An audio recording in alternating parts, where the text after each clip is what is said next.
Good morning students. कैसे हैं आप सब। अंडरस्टैंडिंग एंड डिसिप्लिन की क्लास में स्वागत है आप सबका। आशा करती हूँ आप सब अपने घर पर स्वस्थ होंगे और आपका परिवार भी स्वस्थ होगा। आज का हमारा टॉपिक है अंतर्ज्ञान। अंतर्ज्ञान, इंट्यूटिव नॉलेज। ज्ञान, हमने कल ज्ञान के बारे में पढ़ा था। आज हम अंतर्ज्ञान के बारे में अध्ययन करेंगे। अंतर्ज्ञान ज्ञान प्राप्ति की एक महत्वपूर्ण व्यवस्था होती है। अंतर्ज्ञान के अंतर्गत वह ज्ञान जिसमें छात्र अपने स्वयं के द्वारा या किसी के सहयोग के द्वारा ज्ञान प्राप्त करते हैं, वह अंतर्ज्ञान कहलाता है। अंतर्ज्ञान विद्यालय द्वारा भी प्राप्त किया जा सकता है और परिवार से भी प्राप्त किया जा सकता है, समाज से भी प्राप्त किया जा सकता है और हम किसी से भी जो कुछ भी सीखते हैं वो हमारे अंतर्ज्ञान के अंतर्गत आता है। एज ए डेफिनेशन, अंतर्ज्ञान ज्ञान प्राप्ति की एक महत्वपूर्ण व्यवस्था है जिसमें छात्र अपने स्वयं के प्रयासों द्वारा तथा शिक्षक के सहयोग से ज्ञान प्राप्त करता है।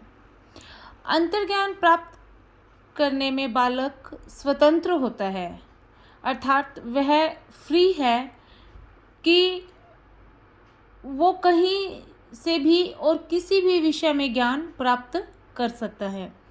हम उस पर कोई प्रतिबंध नहीं लगा सकते हैं, उस पर हम किसी प्रकार का कोई नियंत्रण हमारा नहीं होता है। जैसे कि कोई बालक है, वो आम खाने की अपेक्षा दूध पीकर दूध के बारे में ज्ञान प्राप्त करना चाहता है, तो हम उस पर कोई प्रतिबंध नहीं लगा सकते कि आपको आम ही खाना होगा या आपको आम के बारे में ज्ञान प्राप्त करना होगा। इसमें वह स्वतंत्र है कि वह दूध के बारे में ज्ञान प्राप्त करे या आम के बारे में। इस प्रकार ज्ञान प्राप्त करना पूर्ण स्वतंत्र होता है। उसको किसी प्रकार के विशेष औपचारिक नियमों में नहीं बांधा जा सकता है। अंतर्ज्ञान को हम निम्न बिंदुओं के द्वारा स्पष्ट कर सकते हैं। फर्स्ट है इसमें हमारा पारिवारिक एवं सामाजिक ज्ञान का समावेश। Conclusion of familiar and social knowledge. अंतर्ज्ञान के अंतर्गत बालक द्वारा विद्यालय से बाहर प्राप्त ज्ञान को इसमें सम्मिलित किया जाता है। इसमें बालक या छात्र अपने परिवार में जो अनुभव करता है तथा विभिन्न प्रकार की वस्तुओं का अवलोकन करता है, उस ज्ञान को इसमें सम्मिलित किया जाता है। अतः परिवार या समाज के विभिन्न अनुभवों से प्राप्त ज्ञान अंतर्ज्ञान की इस श्रेणी के अंतर्गत आता है। नेक्स्ट है हमारा परिचयात्मक ज्ञान की अधिकता। मोर इनडिफाइंड नॉलेज, मोर आइडेंटिफाइड नॉलेज। अंतर्ज्ञान में परिचयात्मक ज्ञान की अधिकता होती है क्योंकि इस ज्ञान की प्रक्रिया में प्रत्येक वस्तु से ज्ञाता का प्रत्यक्ष परिचय होता है। अर्थात कहने का मतलब है कि परिचयात्मक ज्ञान के अंतर्गत बालक किसी भी चीज़ का प्रत्यक्ष अनुभव कर कर, उसको छू कर, स्पर्श कर कर, उसको देख कर उसके बारे में ज्ञान प्राप्त करता है।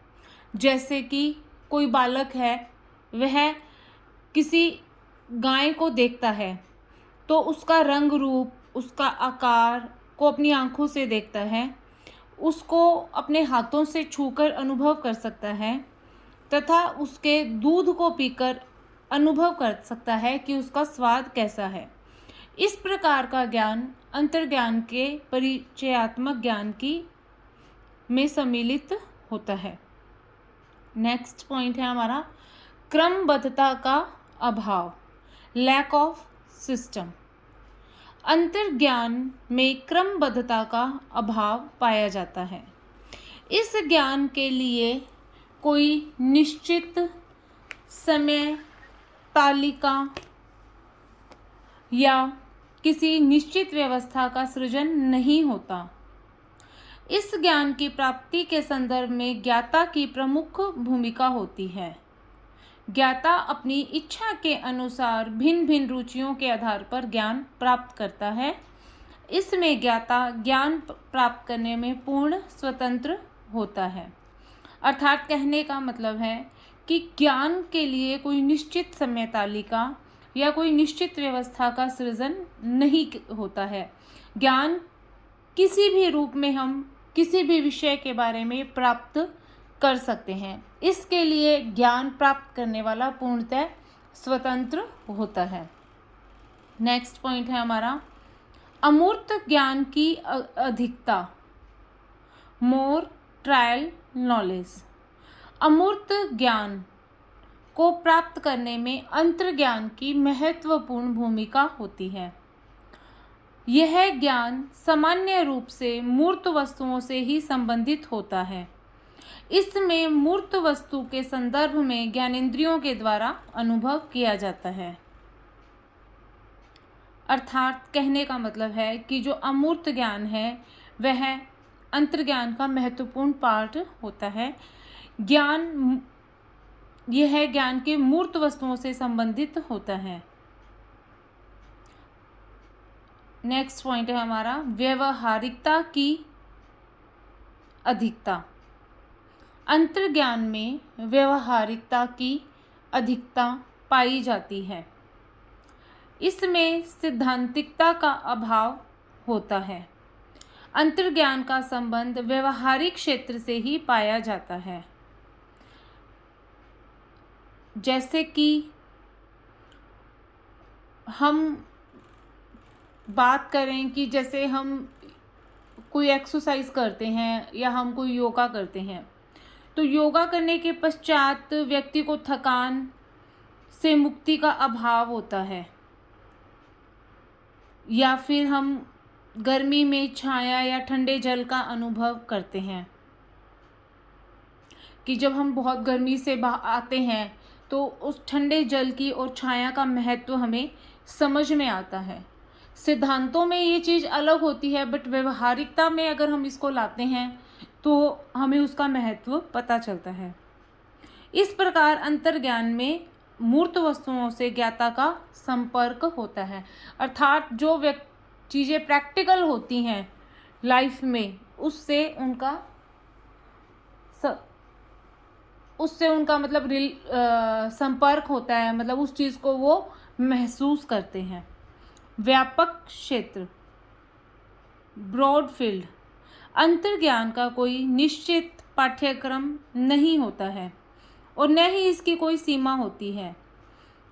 इस ज्ञान में वस्तु का संबंध ज्ञाता से होता है तथा ज्ञाता जिन जिन वस्तुओं के संपर्क में आता है उससे उसके ज्ञान में वृद्धि होती है। इस प्रकार वह अनेक वस्तुओं के संपर्क में आता है तथा वह अंतर्ज्ञान में वृद्धि करता है। जैसे कि ज्ञाता कोई छात्र है।